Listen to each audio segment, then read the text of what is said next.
नमस्कार श्रोते हो, दीपक रेगे कथाकथन चॅनलवर तुम्हा सगळ्यांचं मनापासून स्वागत. श्रोते हो, तुम्ही ऐकताय बा कोटंबे लिखित ऊन सावलीच्या शोधात ही कादंबरी आणि आज या कादंबरीचा भाग 3. सडकेचं काम जोरात चालू होतं. पिंपळगाव, सावरगाव, वाडी, 2 तांडे सगळे मिळून 400 ते 500 लोक कामाला होते. मस्टर कारकून पानपट्टे आठवड्यात 2 वेळा कामावर यायचा. दिवसभर मुक्कादम मात्र थांबायचा. ऊन वाढलं की लिंबाच्या झाडाखाली जाऊन बसायचा. लिंबाच्या झाडांनाच थोडाफार पाला शिल्लक होता. कडू असल्यानं गुरं लिंबाचा पाला खायची नाहीत. सकाळी 9-9:30ची वेळ. नुकतेच लोक कामाला भिडले होते. टिकास, फावडं, टोपलं यांचा लयबद्ध आवाज साईटवर घुमत होता. ओढ्यात खोदकाम चालू होतं. ओढा केव्हाच कोरडा पडला होता. वाळू मिश्रित निघणारी माती ओली नव्हती, पण हाताला किंचित गारवा देऊन जात होती. उगीच ओंजळीत घेऊन माणसं बसायची. तुकाराम, वामन, सलीम, रोहिदास गायकवाड आणि दामू वाघमारे हे स्थानिक म्हणजे पिंपळगावचे. हे सहसा एकमेकांना लागून कामाला असायचे. कारकून पानपट्टेनं त्यांची फोडाफोड करायचा प्रयत्न केला, पण नाही जमलं. जरा काही कुरबूर बाचाबाची झाली किंवा एखाद्या मजुराला कारकून किंवा मुकादम काही बोलायला लागला की हे सगळे मध्ये पडायचे. कुणी वयस्कर असायचं किंवा बाई माणूस असायचं, हे खसकन बोलायचे. यांनी 1-2दा कानाडोळा केला, पण हे वारंवार व्हायला लागलं. तेव्हा तुकाराम मध्ये पडायला लागला. तरीही ऐकेना गेले तर हे बाकीचे पुढे सरसावत. या 5 लोकांची टीमच तयार झाली. यांनी सर्वांना साईटवर फिरून सांगितलं, काम करत असताना विनाकारण ऐकून घ्यायचं नाही. 5पैकी कोणाच्याही कानावर घालायचं. आत्ताही असंच काम चालू होतं. तेवढ्यात एक महिला कडेवर बाळ घेऊन कारकुनाजवळ आली. साहेब, मी सावरगावची आहे, कामासाठी आली होते. कोण आहे सोबत? मी एकटीच आहे. इथं सगळ्या जोड्याचे. खोदकाम आणि माती उचलणं दोन्ही कामं कशी करणार? नवऱ्याला घेऊन या जा सोबत. त्यांना हे काम नाही होत. मग दुसरं कोणी गडे माणूस सोबत घेऊन या. कारकून तिच्याकडे खालपासून वरपर्यंत निरखून बघत म्हणाला. बाई आणि कारकून यांचं बराच वेळ बोलणं चालू होतं. बाई त्याची काहीतरी विनवणी करतीये हे तुकारामाच्या लक्षात आलं. तो कारकुनाजवळ आला. त्याच्या मागे सलीमही आला. काय झालं साहेब, काय म्हणती बाई? कामासाठी आली. आता एकटीला काय काम देणार ना, म्हणलं जा नवऱ्याला घेऊन ये. हा बाई, बरोबर आहे. अगं एकटी कशी काम करशील? इथं सगळे जोड्याच आहेत ना. नवऱ्याला मेहनतीचे काम नाही होत. का काय झालं? अपंग आहे का? मस्के म्हणाला. अपंग नाही, अपघातात पाय गेला. अरा. काय नेमकं काय झालं होतं? तुकारामनं विचारलं. अहो, हिरीच्या कामा होते. आवाजानं हिर फोडणं चालू होतं. सकाळी वात पेटवाय गेले ते. वात पेटवून लांब पळाय गेले. कशात तरी पाय अडकून पडले. उठून पळस्तवर बार सुरू झालं. मग तिथंच निश्चित पडून राहिले. एक भला मोठा दगड भिरभिरत यांच्या पायावस येऊन पडला. सरकारी दवाखान्यात नेलं तर पाय कापून टाकला. आता घरातच पडून असतेत. 5 वर्षाचं पोरगं आहे आणि ते. किती दिवस झालं हे होऊन? झालं की 2-3 महिने. गावातल्याच हिरीचं काम होतं. मग हिर मालकाला भरपाई मागायची ना. अहो, 100 रुपये आणि 3 पायलं जवारी दिली होती. दवापाण्याचा खर्च तिनेच केला. 100 रुपये आणि 3 पायल्या जेवारी किती दिवस पुरत असती? परवा गेलते काहीतरी द्या म्हणून. लेकरं उपाशी मारायलेत म्हणलं तर म्हणले मी काय जलंभर पोचू का? चूक याची होती, नाही तर मुद्दाम पडला असन. आवाजानं दगड लांब उडतेत हे त्याला ठावं नव्हतं का? आता उगं माझ्या दारावर चक्र मारणं ग. त्याला प्लॅस्टिकचा पाय एक तेवढा लावून देणार आहे. ते येईल 1-15 दिवसात, मग माझं काम झालं. हो कुछ सही नाही रे तुकाराम. तेव्हा घडलं तेव्हा 4 माणसं बोलून नुकसान भरपाई घ्यायला पाहिजे होती. जान दे अभी रात गई बात गई. आता बोलू देत नाही ते. सलीम म्हणाला. पानपट्टे साहेब बघा काय जमतंय का बघा की. अहो आपण काम द्यायला बसलोय की. सरकार हे मागल त्याला काम द्या म्हणतंय. पण ही बाई कोणाबरोबर काम करन. एकटीला खोदकामान माती काम होत नाही ना. आरा साहब देखो कुछ तो भी भुके मर जाएंगे इन लोग. कारकून डोकं खाजवत काहीतरी विचार करायला लागला. हे बघा तुकाराम भाऊ एक करता येईल बरं का. मजूर लोकांना प्यायला पाणी पुरवण्यासाठी 2 लेडीज लावायच्या आपल्याला. त्यासाठी यांना घेता येईल. पण या बाळाला घेऊन कसं करणार या. अहो हिला सांभाळायला पोराला सोबत घेऊन येत जाईल मी. बसन झाडाखाली घेऊन येला. बघा पानपट्टे साहेब ही बाई म्हणती करा करा. घेऊन टाका हिला काम. घ्या घ्या. ठीक आहे उद्यापासून या. भांड नाही तर घागर तुम्हाला आणायला लागन. आणखीन एक बाई बघा म्हस्के. एकीला 2 होतील. पाणी ह्या विहिरीला नाही त्या विहिरीला नाही असं म्हणता येणार नाही. आपण 6 विहिरी अधिग्रहित केलेले आहेत. ज्या विहिरीला मिळेल तिथनं पाणी आणायचं. मजुरांची तक्रार येऊ द्यायची नाही. आणि तुकाराम भाऊ तुम्ही बी थोडं लक्ष द्या. यांना आणि मजुरांना काही प्रमाणात आधार मिळावा म्हणून आपण हे चालू करतोय. आता एवढ्या मजुरांना या दोघीच पाणी पुरवू शकत नाही हे तुम्हालाही माहिती आणि मलाही माहिती. कुणाला पाणी मिळालं नाही तर ते तक्रार करू शकतात. पण त्यांना तुम्ही सांभाळा. मस्के उद्यापासून या बाईंना घ्या आणि दुसरी एखादी बाई घ्या. मुक्कादामानं नंदीबाईला सारखी मान हलवली. कारकून निघून गेला. तुकाराम सलीम परत कामाला लागले. दुष्काळी कामं चालू असली तरी मिळणाऱ्या मजुरीत लोकांचं भागत नव्हतं. म्हातारे लहान लेकरं घरात बसून असत. काम करणारे हात कमी आणि खाणारी तोंड जास्त. त्यामुळे खर्चाची तोंडमिळवणी करता करता नाकेनऊ यायचे. तालुक्याच्या आठवडी बाजाराला गेलं की दिवाळीतल्या सुरसुरीसारखे खिशातले पैसे उडून जायचे. डाळ दाण्याचे भाव आकाशाला भिडलेले. मीठ मिरची आणि लहाशा काचेच्या बाटलीत थोडंसं तेल झाला बाजार. शिवाय बाजाराला निघताना लेकरं तोंड वासून काहीतरी खायला आणा म्हणून सांगायचे. त्यांच्यासाठी शेव चिवडा 10-20 पैशाचा घ्यायचा आणि आपली वाट धरायची. प्रत्येक मजुराची हीच अवस्था होती. आणलेले ज्वारीत आठवडा कसा काढायचा हा प्रश्न घरातल्या कर्त्या बाईला पाडायचा. गावात कुणीतरी नवीनच शोध लावला. पडीक बरडी रानात बरबडा नावाचा एक गवताचा प्रकार होता. त्याला जनावरं सुद्धा खात नव्हती. त्यात मटकीच्या रंगाचं आणि मटकीपेक्षा थोडं मोठं बी निघायचं. गावात कोणीतरी त्याला घरी आणून मोगरीनं बडवलं. त्यातनं धान्यासारखं बी बाहेर पडलं. 2 हिस्से ज्वारी आणि 1 हिस्सा बरबडा दळून आणलं. त्याच्या भाकरी बनवल्या. भाकरी थोडीशी काळी आणि लाळूक व्हायची. चवीला फार वाईट नव्हती पण भाकरीची चव मात्र नव्हती. ज्वारीत बरबडा मिसळून भाकरी बनवली जाते हे सगळ्या गावात पसरलं. लोक दिवस निघायला रानोमाळ फिरायला लागले. आधी आपल्या शेतात वाळून कोळ झालेला बरबडा घरी आणून टाकला. नंतर शिवारात माळ रानावर दिसेल तिथून काडी काडी जमा करायला सुरुवात केली. दिवसभर दुष्काळी कामावर. रात्री जेवणं झाली की रानावानातून जमा केलेला बरबडा हे गवत बडवून त्यातलंच निघालेलं बी टोपल्यात भरून ठेवायचं आणि ज्वारीत टाकून दळून आणायचं. तेही भाराभर बडवलं तर 1-1.25 किलो निघायचं. जी वस्तू फुकटात मिळते ना तिचं आपरूक जास्त वाटतं. 15-20 दिवस लोकांना याचा बराच आधार मिळाला. बरबडा ज्वारीबरोबर खाता येतो हे लोकांना माहिती झाल्यानंतर शिवारात या गवताची काडीही दिसेनाशी झाली. त्यातलं बी काढून घेतल्यानंतर राहिलेलं भुसकट जनावरासमोर टाकल्यानंतर चाऱ्या वाचून तडफडणारी गुरंसुद्धा त्याला तोंड लावत नव्हती. काही दिवसातच बरबडा हे वाळलेलं गवत शिवारात दिसेनासं झालं. काहीही खा पण जगा मरू नका असं कीर्तनकार प्रवचनकार गावोगाव फिरून लोकांना सांगत होते. सावरगावची ती लेकुरवाळी बाई कामावर आली होती. सोबत 5-6 वर्षाचा मुलगा आणला होता.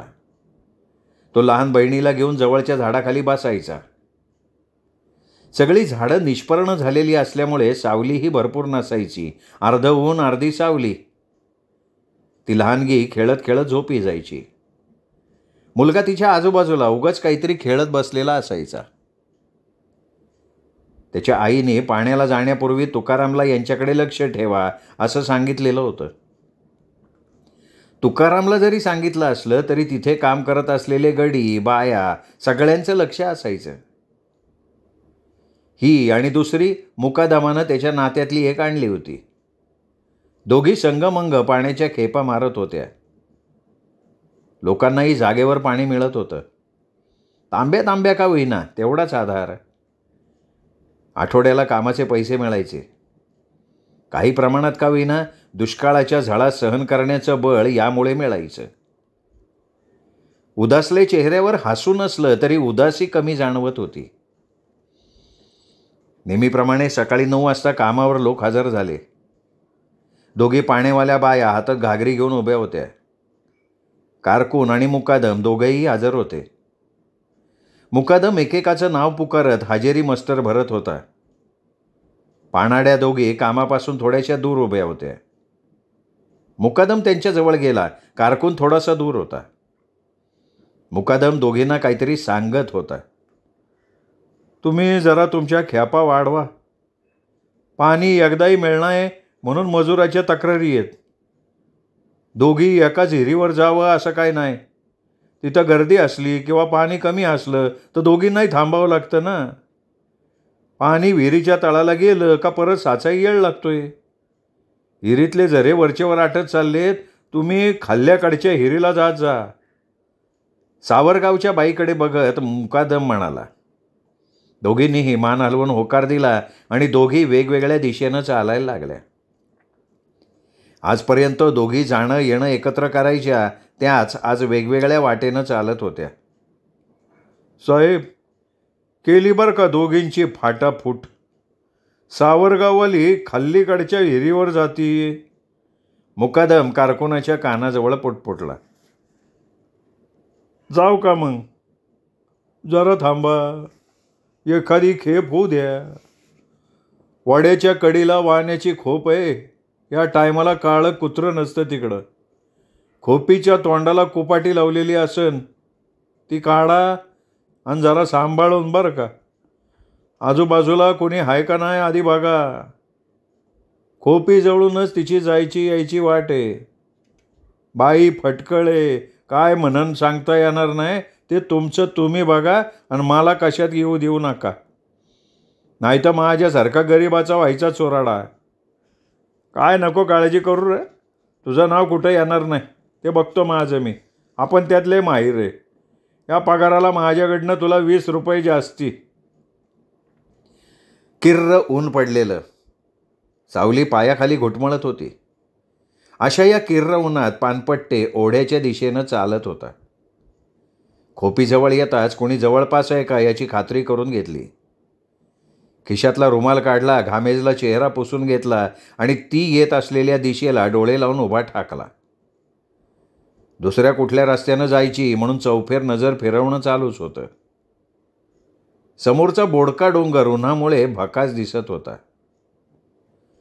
डोंगरावर असलेली लहान मोठी झाडं वाळून काटक्या झालेली. माथ्याहून वाहणाऱ्या झाळाया एकमेकांमागून ससे पळत असल्यासारख्या दिसत होत्या. माळावर असलेले मोठमोठाले काळे दगड हत्ती उभे राहिल्यासारखे दिसत होते. हाच डोंगर पावसाळ्यात हिरवा शालू पांघरून बसल्यासारखा दिसायचा. अशा या रखरखणाऱ्या उन्हात पानपट्टे खोपी समोर उभा होता तेवढ्यात ती डोक्यावर घागर घेऊन येत असलेली दिसली. असल्या कामात तरबेज असलेला गडी पण छातीची धडधड रोखू शकत नव्हता. धाकधुकीमुळे आलेल्या घामात उन्हामुळे आलेल्या घामाची भर पडायला लागली. ती येत असलेल्या पाऊलवाटेपासनं खोपी थोडी दूर पण हाकेच्या अंतरावर होती. त्याने आवाज दिला, थोडं पाणी देऊन जाता का? तिने आवाजाच्या दिशेनं बघितलं.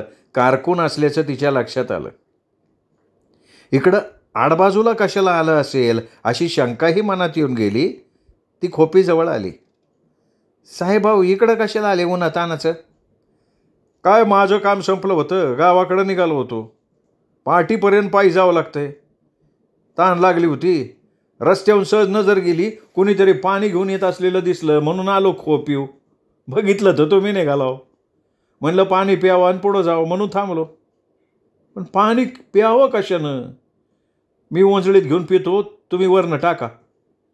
कारकून शर्टाच्या भाया मागे सारून खाली बसला.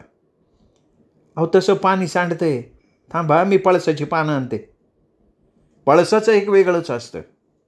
या दिवसात सगळ्या झाडांची पानं गळालेली असतात, पण पळस मात्र भर उन्हातही हिरवीगार कोवळी लुसलुशीत पानं अंगावर घेऊन डोलत असतो. यावर्षी तर दगडाच्या लाह्या होतील असा उन्हाळा. बाईनं मोठाली 2 पानं तोडली. चालत चालत वाळलेल्या कुठल्या तरी गवताची काडी घेतली. काडी टोचून पानाचा द्रोण बनवला आणि कारकुनाच्या हातात दिला. अरे वा, लय छान बनवला की, आता एक थेंब पाणी वाया जाणार नाही. कारकुनानं 2-3 द्रोण पाणी पिलं. बरं येते साहेब मी. अहो तुम्ही पण प्या की पाणी, दमला असाल, बसा जरा उन्हाचं. नाही नको, जाती मी. दुपारच्या जेवणाची वेळ झाली. लोक वरडते जेवायच्या टायमाला पाणी नाही म्हणून. आणि माझी बी लेकरं वाट बघत असते, त्याईला बी भाकर तुकडा द्यायला लागतंय ना. अहो नाही कोणी वरडत. कोणी काय म्हणलं तर उद्या मला नाव सांगा, कामावरनं हकलपट्टी त्याची. नाही नको साहेब, जाती मी. ती घागर उचलायला वाकली तसा त्याने तिचा हात पकडला. तो तिला खोपी तोडत होता तर ती त्याच्या तावडीतून निसटायचा प्रयत्न करत होती.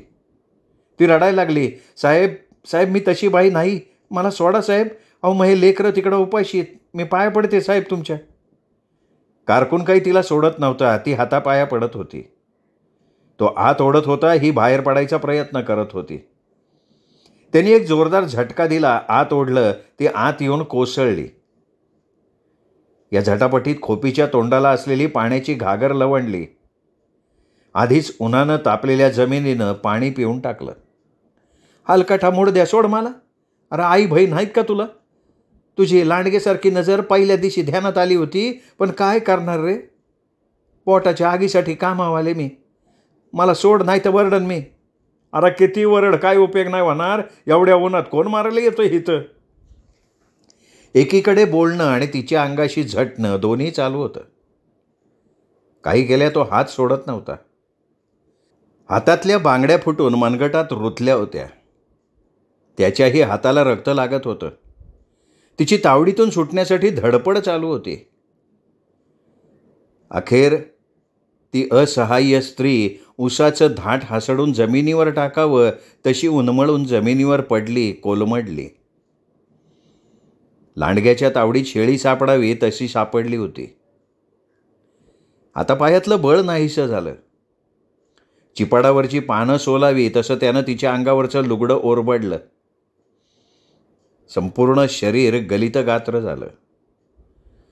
पुरशी वासना आणि दांडगाव्यापुढे तिचा निभाव लागला नाही. लांडगा शिकारीचे लचके तोडतो तसा तिच्यावर तुटून पडला होता. मरून पडल्यासारखी ती कितीतरी वेळ खोपीत पडून होती. मनगटावरच्या जखमेतनं रक्त पाझरत होतं, कोपराला खरचटलं होतं. अर्धमेल्या अवस्थेत ती उठून बसली. खोपीच्या तोंडाला रिकामी घागर लवंडलेली. बाजूला 20 रुपयाची नोट पडली होती. कारकून काळं तोंड घेऊन कधीच पसार झाला होता. तिने ती पडलेली 20 रुपयाची नोट उचलली आणि टराटरा फाडली. असंख्य तुकडे करून जमिनीवर टाकले. झटकन उठून उभी राहिली. जमिनीवर पडलेल्या नोटीच्या तुकड्यांवर पचकन थुंकली आणि ते तुकडे पायानं घुसळून मातीत मिसळून टाकले. पाय एवढ्या जोरात घुसळत होती की जणू काही त्या कारकुनाला पायाखाली तुडवत होती.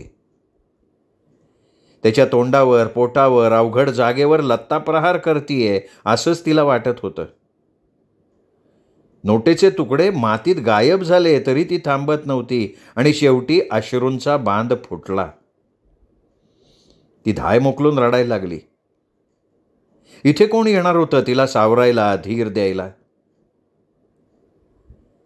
तिकडं झाडाखाली रडत असलेली पोरं, जीवाच्या आकांतानं तिला जवळ घेऊन समजवत असलेला मुलगा, क्षणात सगळं नजरेसमोर आलं. झटकन उठली, सुटलेलं लुगडं नीटनेटकं केलं, पडलेली रिकामी घागर हातात घेऊन पायाला दगड बांधल्यासारखी चालायला लागली.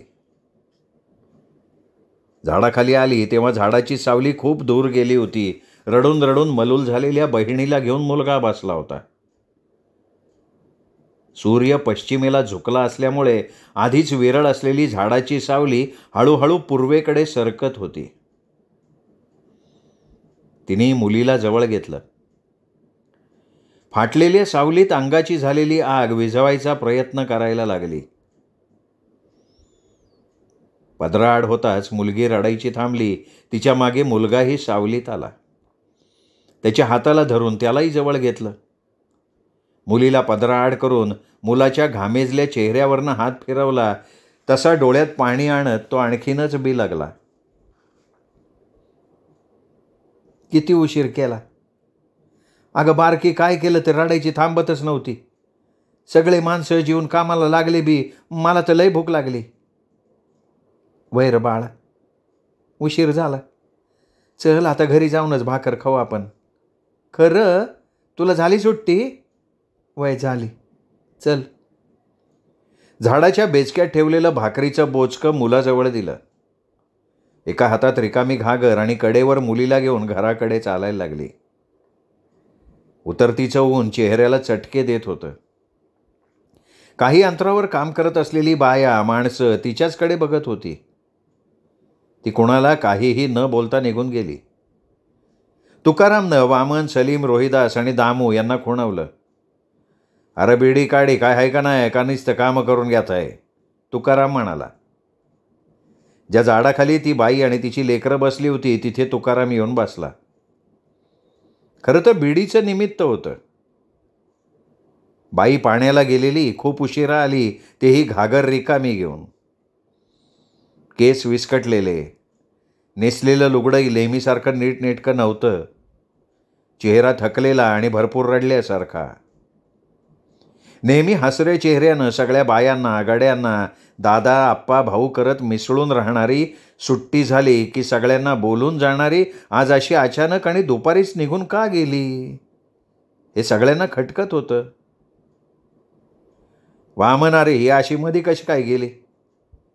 पाण्याची घागर रिकामी घेऊन आली. त्यात तिचा तो अवतार, काहीतरी गडबड आहे वामन. हा, मला बी तसंच वाटतंय. तुमच्या एक लक्षात आलं का? सकाळी कारकुनन मुकादमीला काहीतरी सांगत होते.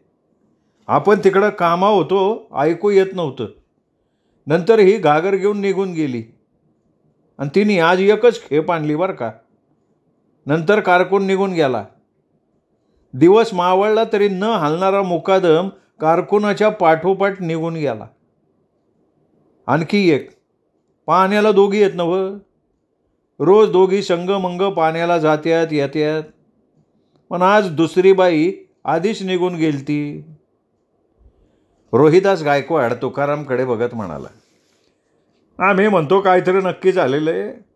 अरे पोटासाठी लोक वनवन करत फिरायलेत. हे जीव घेणा दुष्काळ बोकांडी बसलाय आणि हे लोक आया बहिणी काय बघणं झाले राव. सलीम चिडला होता. लेकरं पोट अशी घेऊन बसलेली ती माऊली माझ्या नजरेतून जाय नाही सलीम. सलीम, तुला सांगतो नक्की या डुकराईनं काहीतरी केलं. आता येऊ द्या मुकादमाला. असा फायलाव घेतो. काय झालं ते नीट नाही सांगितलं ना, लाता घालतो लाता. डोंगणाला पाय लावून वाडी गाठली पाहिजे त्यांनी. दत्तू वाघमारे दातोट खात म्हणाला. नानायानेच त्याला आता नाही, चांगला ठेसून मऊ करून मग पाठवून देऊ. रोहिदासही म्हणाला. तिकडे कामावरच्या बायका पण एकत्र येऊन कुजबुजत होत्या. कुणाचंच कामावर लक्ष लागत नव्हतं.